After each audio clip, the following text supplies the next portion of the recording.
Hello, Kerry Brock here of Shawnee Moon, and I wanted to come back with another video, and this is going to be the first part of a series called Herbs and Their Preparations. So I'm going to get started here pretty basic with what is an herb, and then move on to all the different preparations that herbs can be made into, such as tinctures, ointments, salves, emollients, or boluses, and essential oils. What's the difference between an essential oil and an infused oil, and just various things like that. So each video is only going to be about 5 minutes, and so we're going to see how far we get through my notes here, and then break at every 5 minutes and have a new video for you on this topic and see how long the series goes.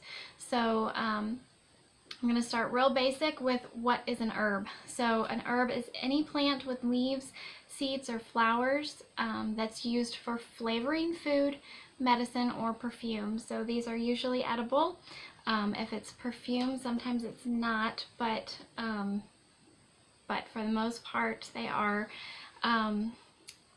used culinarily and medicinally, but most of the common culinary herbs are also medicinal, so that's kind of cool. Also wanted to define the basics of a preparation. It's just a substance that is specially made up and usually sold, especially in medicine or food. So now on to herbal preparations. So the first thing I was going to talk to you about is a tea. So most everyone knows what tea is. It's just dry leaves that have been steeped in hot water. It can be made from infusing the dried, crushed parts of a plant and boiled in water. You can use roots, bark, dried berries can also be used, but those harder plant parts like the bark, dried berries, roots, they are typically boiled.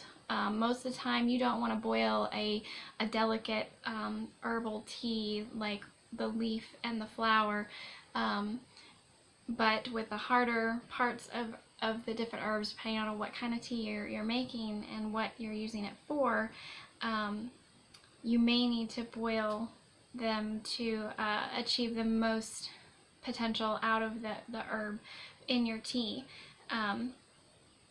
So tea is therefore just basically an herb that's suspended in water.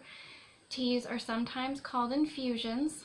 They don't have much of a shelf life at all. Like, you make a tea, you're going to have it, you need to drink it right away or refrigerate it, because it's not going to be preserved, because it can mold within a few days if you just leave it out.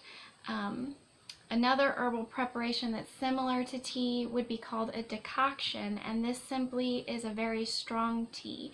So it's often steeped for hours or days, and these kind of teas are often used topically on your skin, or sometimes systemically by mouth, but that would definitely be in situations where you're utilizing the plant for its properties more medicinally, not necessarily just for pleasure, because stronger tea doesn't always taste good, but it's good for you. So we have about 1 more minute here before our 5 minutes is up, but I think I'm going to leave you hanging there. I think that kind of condensed, we covered the tea section of herbal preparations, and next video we're going to talk about tinctures and how a tincture is different than teas. So now that you know exactly what a tea is, if you didn't already, I mean, it's pretty basic. You know tea and decoction, and next time when I get on here with a video, we will talk about tinctures. So I hope you liked the video. I hope maybe you learned something. Maybe it was just really basic, so not really digging in yet, but we're gonna go deeper. So stay tuned. Please like and follow, subscribe, and comment with any questions or anything you're looking forward to hearing about in this series about herbs and their preparations. Thanks so much. Bye.